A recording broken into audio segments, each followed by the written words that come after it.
সব দেখে দাও খালি ওই চলিয়ে একারে ডুবু হয়ে গেছে কারণ কৃষকেরা হাই হাই করছেন মাথা মারতে পড়াতে করতে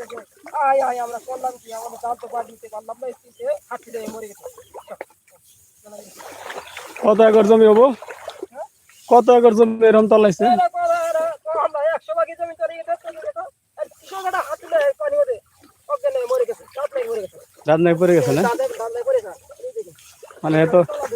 ধানের অবস্থা দেখে দাঁড়ানোর অবস্থা দেখে চলো আরে অজ্ঞানে মরে গেছে বৃষ্টি কয়দিন আছিল বৃষ্টি আসলে মনে করো 5 দিন এই একটা 5 দিনেই এখন চলাই গেছে কৃষক একটা দাঁত নাই পড়ে গেছে আর কৃষকের নিয়ে আমরা চিন্তা বাদে আমরা দাদা নেই আরে তার সঙ্গে ছিল পরে শিলপুরে হ্যাঁ গুরু গুরু ছিল গুরু বৃষ্টি আর 5 দিন বৃষ্টি থাকে ওর কইতে আর বৃষ্টি থাকবো বাতাসে কইলাম না বাতাসটা বলে দাও তুম করে কি ধান আছে পানিতে আমার বাড়ি চলে 2 একর ধান তলাই গেছে 2 একর হ্যাঁ 2 একর এই ধান